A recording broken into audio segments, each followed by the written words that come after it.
The conditions are prime for this to happen as I'm sitting here talking to you. Prime conditions right now for an out-of-control forest fire, just like the one we saw up in Grayling. Coming up, a warning from the DNR that you do not want to miss. Well, we know that Highland Park owes a lot of money for an outstanding water bill or two. Well, now Highland Park may be getting a little relief. Well, very little, and for not a long time. That story's coming up. Dry weather continues for us, but there are rain chances for the weekend ahead. We'll check it for you just ahead. Working for you. Fox 2 News at 5 starts now. As Michigan continues its weeks-long dry spell, a warning from the governor: do not have fires outside. This comes after a campfire ignited a large wildfire up north in Grayling. Fox 2's Jessica Dupnack joining us live with more on the risks during these current conditions. Hi, Jessica. Hi, you might have noticed that all around the ground, it's crunchy and crispy everywhere you go. The wind is gusting. You'll see my hair go in a minute here. Now, that makes for some perfect conditions for a wildfire. That's why the DNR is issuing a burn restriction. But they're not just talking about campfires and bonfires, that kind of thing. It's really anything you do with fire or standing along the highway, even flicking a cigarette out your window. It does not take much in these conditions to cause some chaos. The conditions are prime for this to happen as I'm sitting here talking to you. 2,400 acres burned up north in Grayling, a fire that sparked Saturday, now about 95% contained. That means it's no longer spreading. So this started with a campfire on private property, and it just got away. Lori Abel with the DNR says the fire has required a lot of resources. The DNR, the U.S. Forest Service, state police, and dozens of local fire departments trying to put it out. At one point, about 300 residents in the path of the flames were evacuated, but were back in their homes in hours. Just because it's not orange and flaming doesn't mean it's not hot and dangerous. The DNR issuing a burn restriction statewide, which means no open outdoor burning.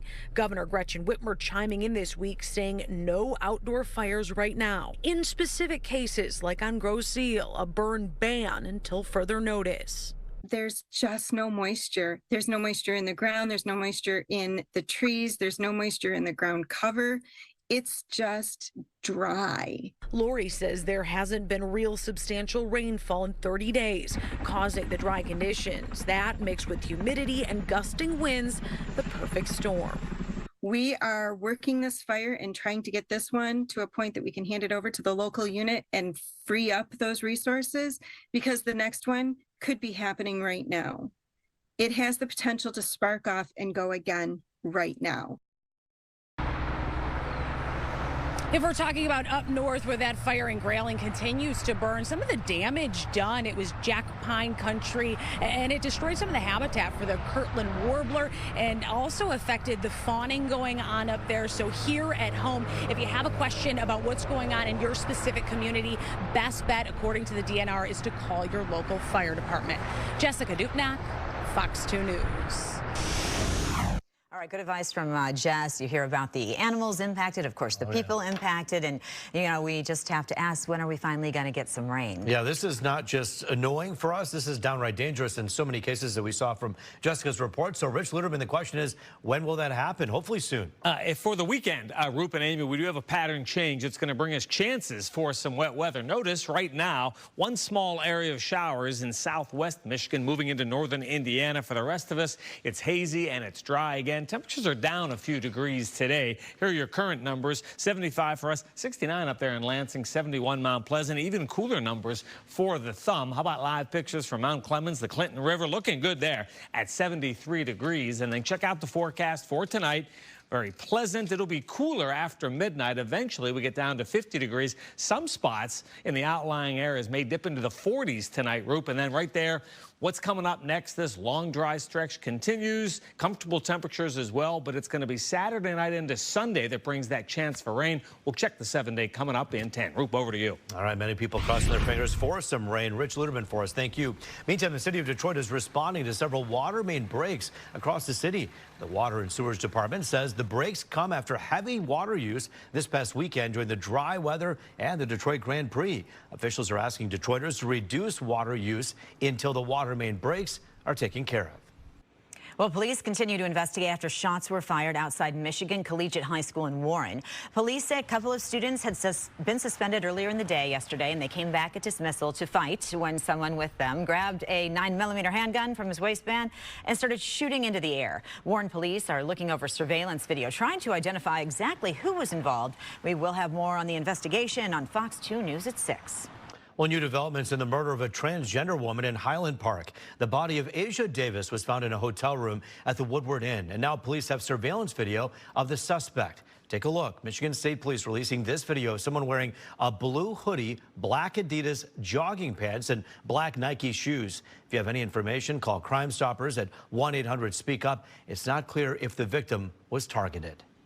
Well, one of the men accused in the plot to kidnap Governor Gretchen Whitmer plans to change his not guilty plea. Sean Fix of Belleville is one of 5 men charged with providing material support for an act of terrorism. Prosecutors say he was part of a paramilitary group participating in field training exercises. He also allegedly provided information about the location of the governor's vacation home. He's scheduled to appear in court tomorrow in Antrim County. Well, a deal has been reached in Highland Park over the city's unpaid water bills. Well, now the city has just 3 days to pay up part of their debt. Fox 2's Charlie Langton spoke with people in the city, and he has reaction. They're not paying bills, obviously, because if we paying our bills and they still owe, what are we doing with the money? Which seems to be the question in Highland Park. Residents pay their water bills, yet Highland Park has a $24 million judgment against them. And if the bills are not paid by Friday, the Great Lakes Water Authority is coming to collect. Highland Park water. Horrible.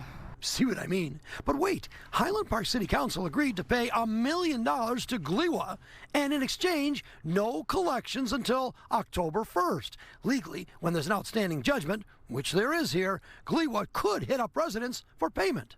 Us as who we are, what can we do about it other than, pay our water bill if we want the nasty water?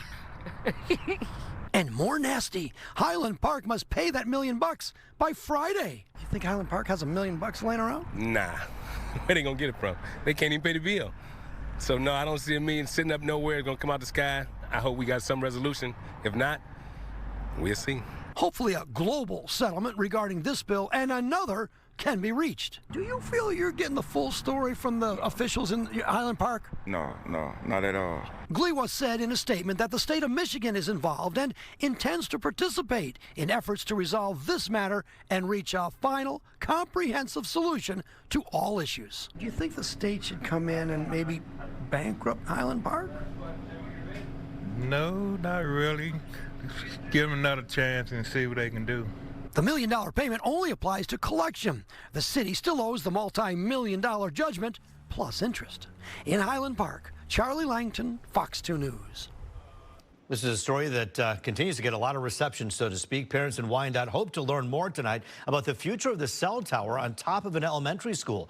The Wyandotte School Board will hold a special meeting this evening at City Hall. The community has expressed outrage over 5G equipment on top of Washington Elementary. Critics have expressed concern over possible health effects and nearby home values plummeting. A judge has ruled while a lawsuit goes through the court system, the 5G tower cannot be turned on. Tonight's board meeting begins at 7 o'clock. And some good news from Belle Isle. The park's beach is back open. The closure had been ordered by the Detroit Health Department due to heightened levels of E. coli in the water. Well, now that the bacteria levels have gone back down, the beach is once again safe for swimming.